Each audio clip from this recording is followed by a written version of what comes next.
Wah, laptop yang satu ini udah kayak apotek tutup. Gak ada obat. MSI Rider GE78HX. Dari spesifikasinya aja udah kelihatan dia pakai Intel Core i9 13950HX, VGA-nya pakai RTX 4090, GDDR6 16GB, RAM-nya 64GB GDDR5. Dan untuk storage-nya 4TB SSD M.2 NVMe up to PCIe Gen 5. Yang speed-nya ketika kita tes dia tembus up to 12.000 Mbps. Wah, itu ibaratnya kalau kita buka laptopnya kayak gini, tas, dia langsung nyala. Kita coba lagi. Tas, wah, langsung nyala. Dari spesifikasi yang saya sebutkan tadi, wah, kita pasti udah bisa bayangin lah kalau performanya ini kenceng, gaming mulus, editing juga lancar jaya. Secara teori sih iya. Tapi biasanya masalah laptop yang super kenceng kayak gini, selain bobotnya yang berat, itu performanya throttle. Ibaratnya mobil sport buat apa kenceng tapi kalau dia berebet-berebet. Tapi khusus untuk MSI Rider GE78HX ini performanya menarik karena dia punya software yang bikin performanya itu tetap stabil. Nanti kita bahas lah di bagian performa. Sekarang kita bahas fakta-fakta ringan dulu. Jadi si MSI Rider GE78HX ini dia pernah mendapatkan penghargaan dari CES Innovation Award 2023 di kategori laptop gaming. Fakta kedua, walaupun laptop dari MSI ini secara spesifikasi tadi udah mentok, tapi sebenarnya dia bukan seri paling tingginya, bukan seri flagshipnya. Di atasnya lagi masih ada seri Stealth dan juga seri Titan. Jadi seri Rider ini bisa dibilang seri menengah agak ke atasnya lah. Di atasnya Cyborg dan juga Katana. Tapi kalau kita ngomongin penampilan, walaupun dia bukan seri teratas, penampilannya ini bener-bener kayak laptop gaming flagship. Kayak di bagian depannya ini ada RGB lighting system. Kalau ruangannya gelap, bisa bikin seolah-olah laptop ini mengambang di atas lighting. Wah, keren. Di bagian atas keyboardnya ada kayak semacam exhaust, kayak mesin-mesin gitu. Tapi ini bukan exhaust ya, kayak pemanis saja untuk memperlihatkan kalau laptop ini bisa ngebut. Di bagian belakangnya baru ada exhaust dengan aksen garis gold yang jarang laptop gaming itu pakai aksen warna gold. Biasanya kan merah ya. Mungkin karena mau 2024 jadi warna merah netralin dulu. Aksen gold ini bikin dia nggak terlalu norak, nggak terlalu memperlihatkan kalau dia laptop gaming. Jadi kalau kita gunakan untuk produktivitas atau meeting masih oke. Terus di bagian belakang ada logo MSI yang bisa nyala dan bisa kita custom di software Mystic Light-nya. Selain itu kita juga bisa setting RGB lighting system di bagian armrest-nya dan juga keyboardnya melalui softwarenya tadi. Oh ya, ngomongin soal RGB, keyboardnya ini juga udah per RGB keyboard. Jadi tiap tombolnya itu bisa kita custom. Nggak 4 zona kayak laptop gaming biasanya. Keyboardnya juga udah bekerja sama dengan SteelSeries yang feel-nya saya nggak ada komplain sama sekali. Feel-nya enak, nyaman, tactile, travel distance-nya juga pas. Untuk touchpad juga nggak ada masalah, feel-nya udah nyaman, kurang gede aja sih ya. Karena laptop ini gede, seharusnya kalau dibikin lebih lebar lagi, menurut saya akan lebih oke. Dan sayangnya di seri yang ini nggak ada smart touchpad kayak yang pernah kita cobain di Computex. Untuk serinya padahal sama. Mungkin itu untuk SKU Rider yang lebih tinggi ya. Dan yang perlu diperhatikan bagian finishing belakangnya ini matte. Jadi kalau tangannya itu cepet basah kayak tangan saya, magnet fingerprint banget. Tapi ngomongin soal fingerprint kayaknya juga bakalan jarang deh yang bawa laptop ini untuk mobile. Karena laptop ini dimensinya 17 inch jadi gede dan berat banget. Siapa yang mau sering bawa? Sebenarnya kalau dibilang berat, iya berat. Tapi karena kelasnya ini laptop workstation, sebenarnya kalau dibilang berat untuk standarnya dia sih enggak ya. Karena kebanyakan laptop lain yang juga workstation 17 inch rata-rata ya di kisaran 3 kg. Ngomongin 17 inch berarti layarnya gede kan? Nah, kira-kira kalau dibandingkan dengan muka saya aja, kira-kira 17 inch itu segini. Layar yang gede itu butuh specs yang mumpuni juga karena bakalan dilihat terus. Dan ya, MSI ini pakai resolusi QHD+ atau 2560x1600, refresh rate-nya 240 Hz. Dan pas kita tes layarnya, di sini kita pakai dua mode ya, yaitu mode DCI-P3 dan mode sRGB. Sebenarnya kalau kita ngomongin mode display ada banyak, tapi yang sering dipakai dua ini. Jadi dua ini yang kita tes dan untuk hasil tesnya kalian bisa lihat di sini. Oh ya, di atas layarnya ini juga udah ada IR Full HD kamera dengan 1080p 30 fps karena udah IR atau infrared, jadi kita bisa login Windows Hello hanya dengan Face ID aja. Oke, jadi adalah kualitas webcam dari MSI Rider ya. Kira-kira seperti ini, seperti 1080p-nya. Dan ini sekarang saya lagi tes noise cancellation-nya di kondisi yang sangat-sangat ekstrim ya. Karena kalau kalian lihat di belakang sana, itu kita lagi renovasi rumah.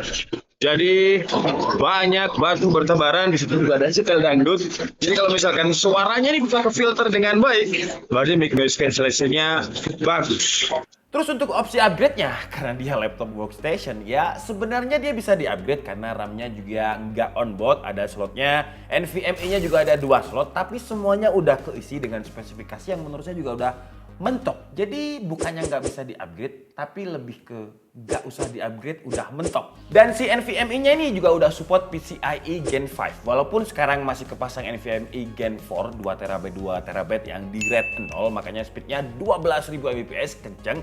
Dan nanti kalau misalkan kalian punya rezeki bisa upgrade ke NVMe Gen 5 karena dia udah support biar lebih kenceng lagi. Yang saya suka dari MSI GE Rider 78HX ini bukan spesifikasinya aja yang mentok, bukan performanya aja yang kenceng, tapi secara software juga dioptimalin. Kayak GPU-nya, si RTX 4090 yang 175W ini bisa di-switch. Kalau butuhnya cuma browsing aja, ringan-ringan aja bisa di-switch ke integrated grafiknya untuk hemat baterai. Si CPU dan GPU-nya ini juga bisa di-boost dengan MSI Overboost teknologi yang combine antara CPU dan juga GPU di 250W.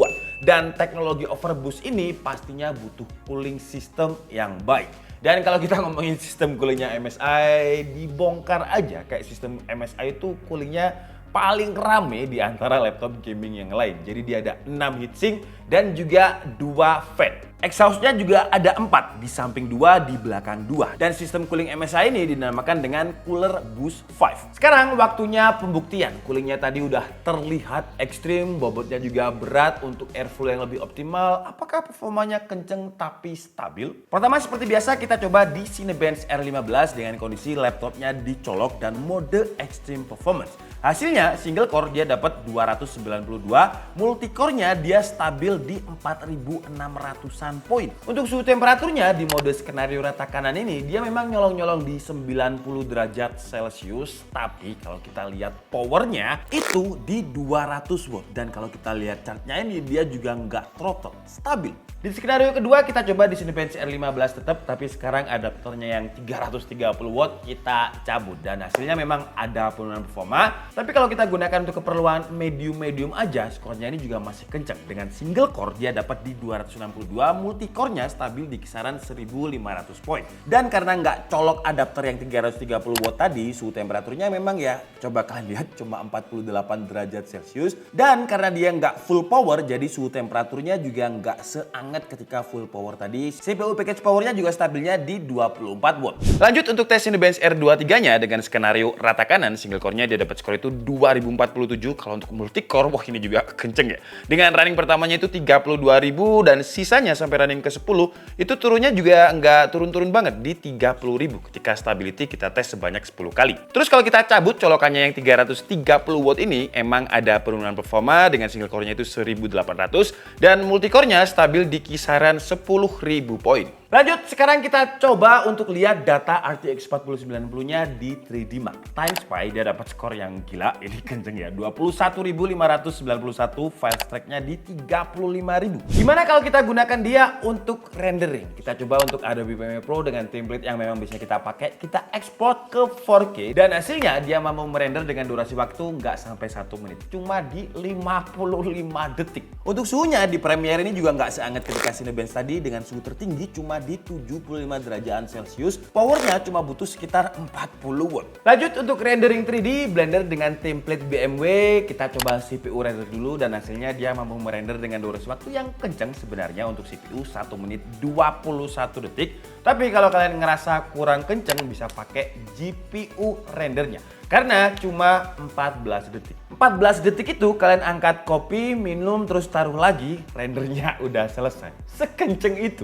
Untuk suhu ketika render pakai CPU memang dia di 95 derajat Celcius stabilnya, tapi diimbangi dengan power yang gede juga di atas 180 watt. Dan karena dia laptop gaming dengan RTX 4090 jadi Dota terus PUBG kita nggak tes lah ya. Kita tes langsung game yang AAA, yang ringan dulu. Kita coba di Genshin Impact ya. Iya, Genshin Impact ringan banget.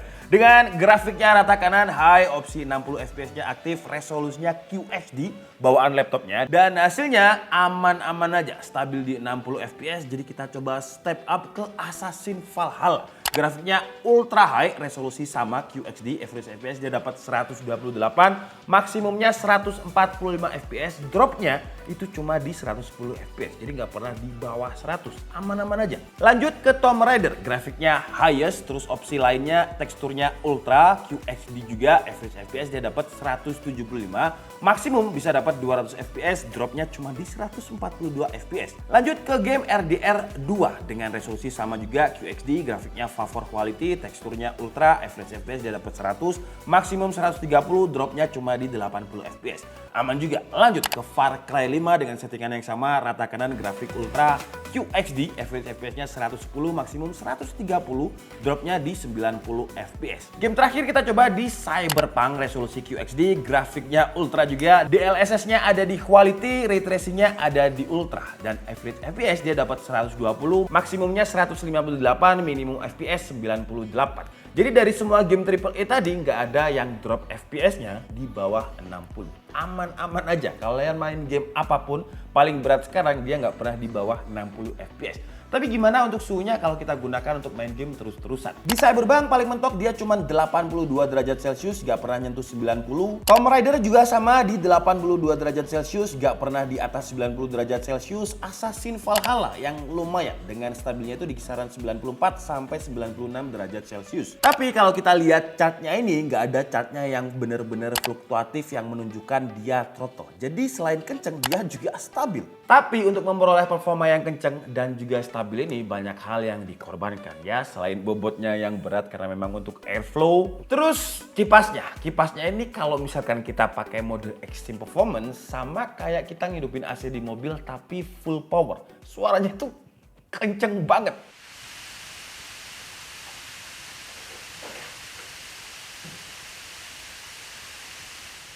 Terus adapternya 330 watt, dia berat juga. Jadi kalau adapter sama laptopnya itu 4 kg.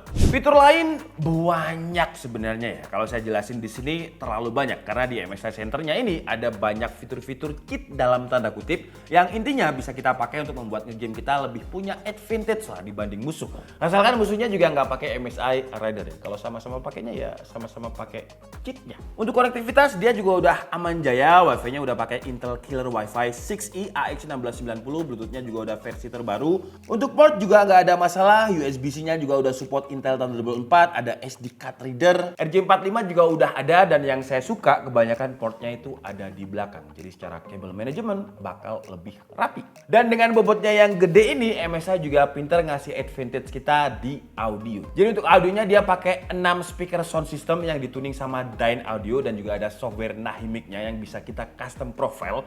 Yang suaranya sih ya kira-kira kayak gini lah.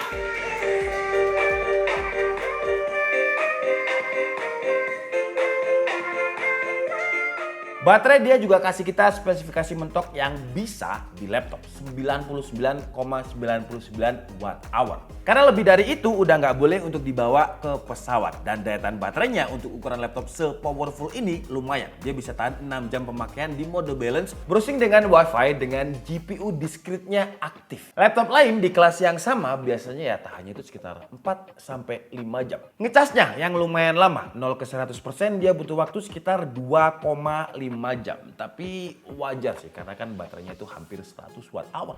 Oke, jadi mungkin cukup segitu aja video review dari MSI Rider GE78 yang sebenarnya kategorinya workstation atau bisa dibilang juga desktop replacement. Makanya kalau kalian lihat setup saya ini meja PC tapi nggak ada PC-nya karena kita lagi ngebahas pengganti PC. Dan untuk harganya dia ada di 72.999.000. Padahal ini belum seri Titan-nya ya. Saya tahu harga ini tidak terjangkau, buat saya pun juga nggak terjangkau. Kalau dibilang mahal, enggak, karena brand lain di kelas yang sama, spesifikasinya yang sama, harganya juga segitu. Tapi kalau tidak terjangkau, iya. Yang beli laptop ini jelas sultan atau emang orang yang butuh performa tapi tetap mau portable. Udah bosen pakai PC. Karena kalau udah punya PC, kayaknya nggak mungkin beli laptop ini. Karena ya kayak mubazir. Performanya dia aja udah bisa untuk gantiin PC, kenceng dan stabil serta fitur-fitur software yang terintegrasi dengan baik. Enaknya PC emang kita bisa custom sesuai dengan semau kita, tapi enaknya laptop dia udah jadi satu. Dari pabriknya udah kayak gitu, nggak usah ngerakit lagi,